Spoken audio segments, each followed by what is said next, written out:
Hey everybody, I'm Tim, and today we're seeing how things measure up. You're watching Cigars Daily.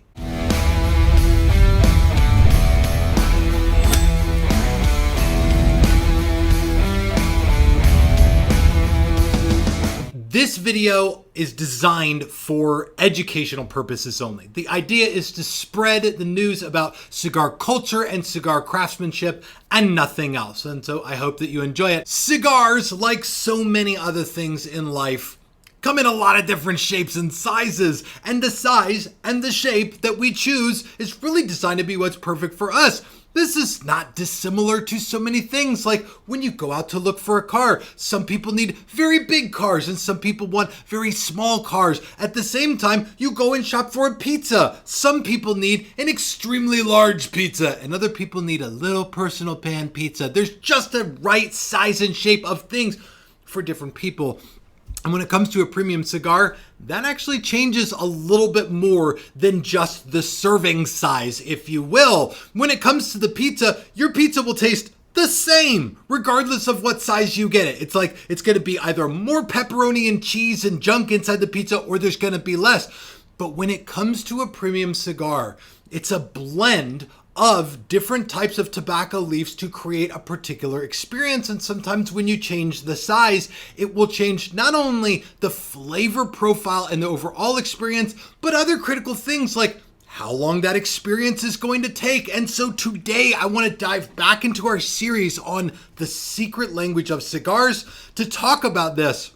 We have gone through in this series cigar leaf varietals. We've gone through primings on the plant for words like viso and ligero. We've talked about the different growing regions and growing countries for tobacco all over the world and more. But today I really want to dive into sizes because for people who are just getting into cigars, my sense is that this is one of the things that can be a little confusing. When you walk up to the shelf and you see a cigar that's a Nicaraguan Connecticut Robusto, what the hell do all of those things mean? And so this size component is incredibly important, but there is this topic among cigar loving world out there that like there's an ideal size. There's this notion that a particular size of cigar is typically best.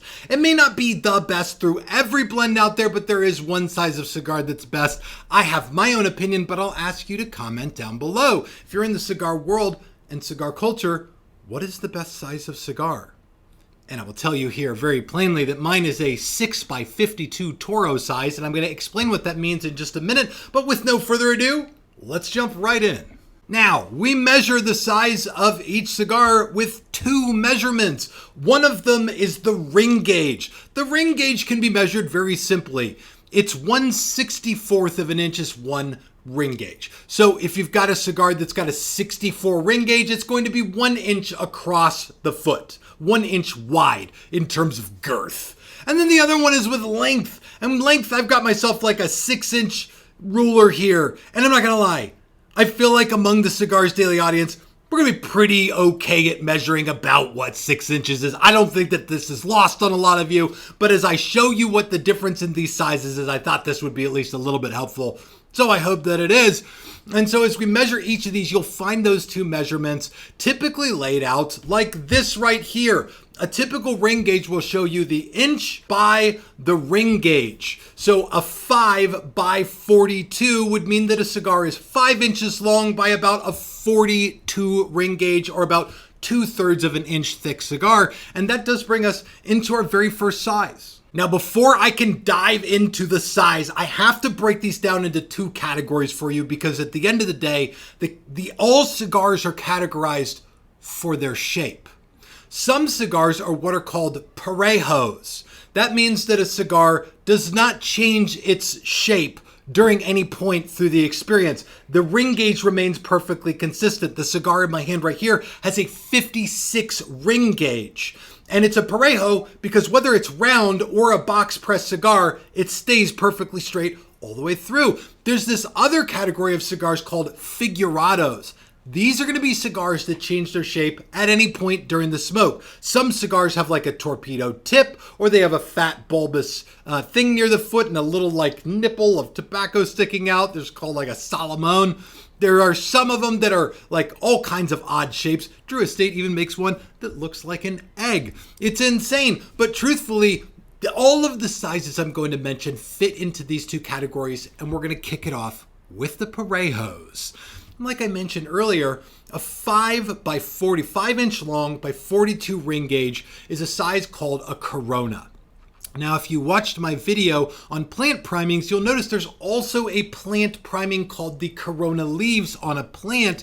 And I just want to be clear, for aficionados living in the cigar world and doing cigar things, when you hear the word Corona, it almost always refers to the size. It's typically not a part of the blend or the priming leaf that they say this is a Corona leaf. Instead, a Corona is most often referred to as typically a 5 by 42 and happens to be the most popular size of cigar in the world outside the United States. Globally, the Corona is a shorter, thinner than most cigar sizes out there. It's a size that Europeans, Canadians, Australians, a lot of people really, really like because they feel that it's sort of manageable. The rest of the larger and even some of the, dare I say, ridiculous sizes are the kind of thing that you find pretty specifically in the United States. Now, before I move on, there's one really critical caveat I have to mention.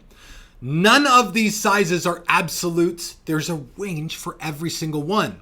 While a 5 by 42 might be labeled as a Corona, a 5 1/4 by 44 ring gauge might also be called a Corona, or a 4 7/8 by 46. Like, there's a little bit of give on the length and on the ring gauge of every single cigar to still call it that size. And you see a better example of this with the next size we're going to talk about. I want to mention the two next sizes together because they actually carry a similar amount of importance, and that is the Robusto and the Toro. These two sizes I mentioned together because they're the two most popular sizes of cigars in the United States. Now, not that it's not impressive that the Corona is the very special worldwide #1 cigar size. That is an incredibly special thing. It's just that in the United States, Americans smoke more than twice as many cigars as the rest of the world combined. And so while lots of Coronas are made for other countries, more Robustos and Toros are made than just about any other size of cigar that exists because in the United States, we have said that these are our favorite sizes. The Robusto is most typically a 5 inch long by 50 ring gauge cigar.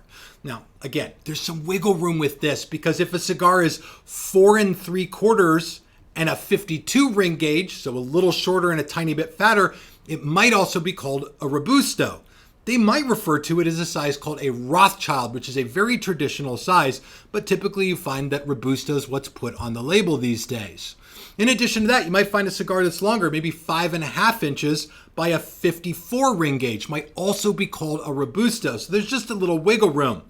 The thing about a Robusto that stands out the most is that while the flavor from size to size in a blend might vary a little bit, most Robustos are about a 45 minutes to an hour experience when they're lit up. And that gives them a nice comparison with the next size, the Toro, which is also incredibly popular in the United States. The most average size for a Toro these days happens to be my favorite size, and that is the 6 inch by 52 ring gauge Toro. I find this size to be an important one for the cigar industry just for a couple of reasons. The first one being that a lot of cigar makers blend cigars in this size. I don't know if it's because it's easiest to scale up from a 6 by 52 into some of the larger ring gauges or scale down into some of the smaller ring gauges or shorter cigars like a Robusto. But I will say that Toro size tends to be the one that the cigar industry uses a lot. And unlike the Robusto, which is like a 45 minute to an hour experience, the Toro size is typically about an hour to an hour and a half long experience. And that's actually one of the reasons it's my personal favorite size because I work and live in the Cigars Daily HQ. I almost never don't have an hour and a half to have a cigar. And now I'm going to run out of space on my 6 inch scale here because our next cigar is actually longer than 6 inches. It's called the Churchill. Churchill cigars are typically around 7 inches by about a 48 or 50 ring gauge. They're significantly longer by about 2 inches than the Robusto. The difference is they smoke for a lot longer. An average Churchill cigar might smoke for up to 2 hours long. It's a much more involved experience. And of course, the name Churchill is given after the very famous cigar-loving Winston Churchill. Now, I've already mentioned that the Robusto and the Toro are the most popular sizes of cigars in America, but now we're going to move into some cigars that really are only made in America. And that's what I referred to earlier as the redonkulously big ones. Like the next one is a 6-inch long cigar by a 60 ring gauge called the Gordo. Gordo is a Spanish word that basically just means fat, and that's what Gordo cigars are. While over the 600-year history of cigars, we've made them in many different sizes, typically longer or shorter or skinnier or a little less skinny. This is the first time in the last few decades that we've said, let's just make them fat, super fat. The Gordo is the sort of entry-level size to the insanely large cigars out there, and you'll find that they go from 60 ring gauge to 64 ring gauge to 80 ring gauge to 120 ring gauge. There are some insanely large cigars out there. These are cigars that are so big you can't possibly consider them part of a regular smoking rotation, or even something that a person could or should enjoy the experience of. They seem to me to be, for whatever reason, novelty cigars that are made to put in a collection and just look at. And before I move on from my Parejo cigars into some of the more oddball shapes here, I do want to talk about one size that is a very old, very Cuban size. It's called the Lancero. Now I'll say this. Everybody has a size that they love. And I think that the more people get into the culture of cigars, eventually you find a cigar size that you do not like. I do not like Lanceros.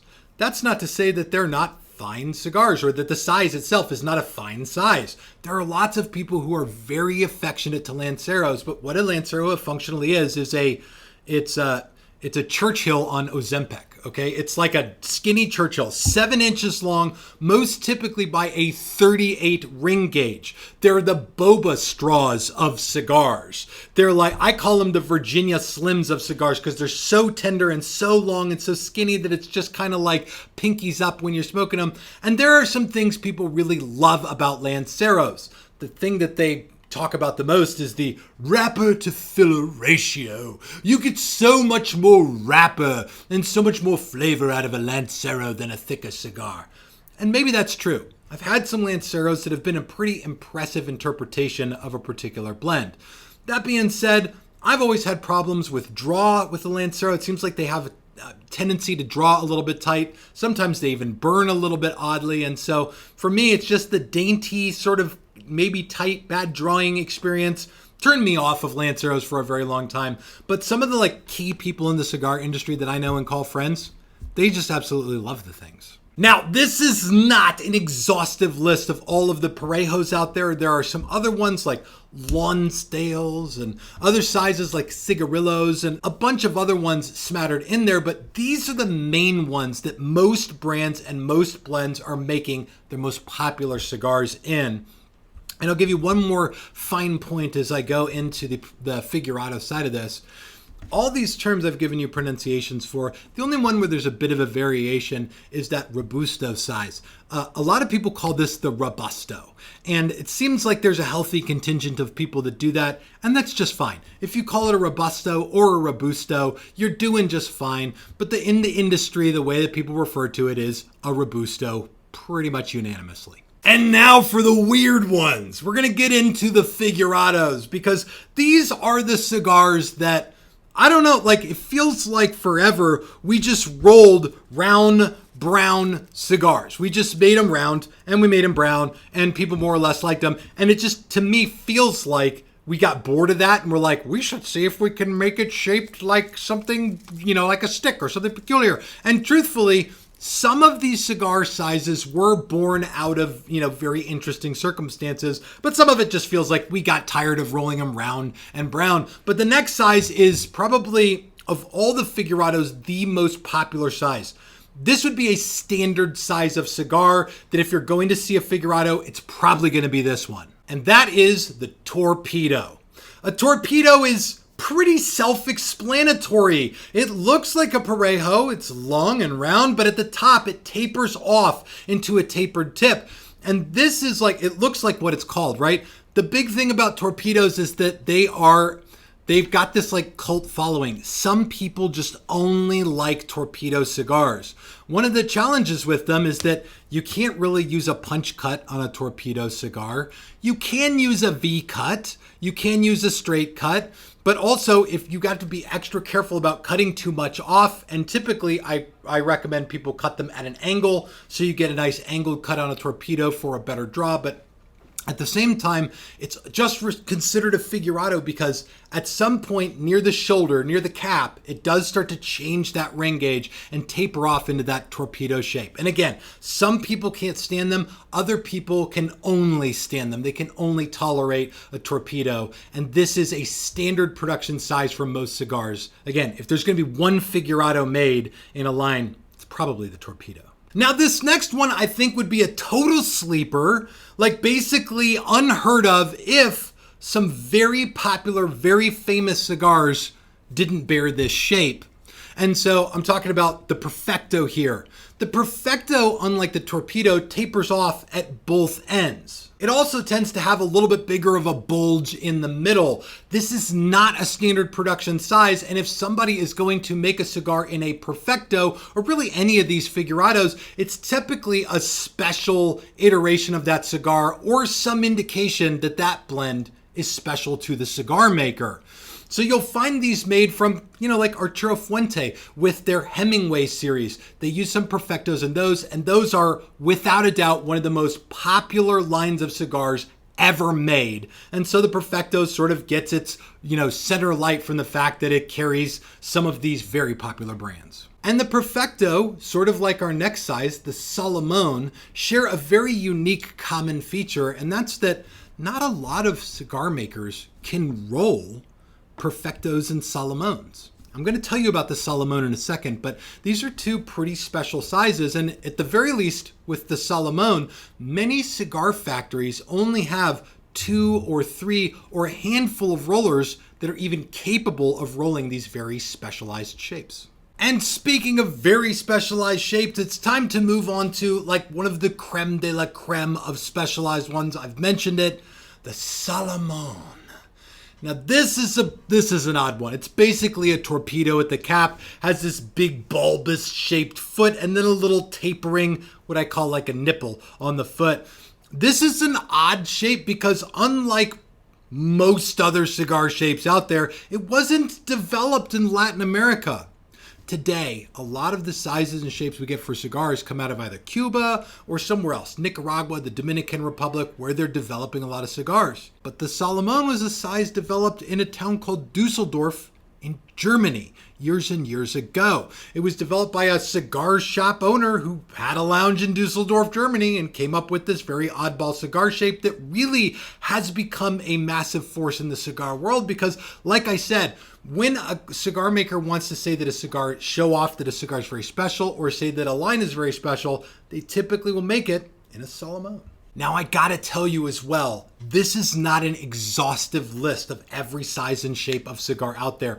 There are so many more. There's an old school, like total all Cuban sizes of cigars, and there's like a couple dozen on that chart. There's an old school retail chart that shows sizes like number 2 and number 4 and the number 5. There's also this whole idea of naming cigar sizes after some unique name versus just calling them a Robusto or a Toro or a Torpedo. There's a lot of minutia to this like language of cigars. There are a lot of little things to know, but the more you pick up on these little things, the more you'll not only quickly be able to identify exactly what you're looking at in a cigar, but know what the experience of that cigar is going to be like.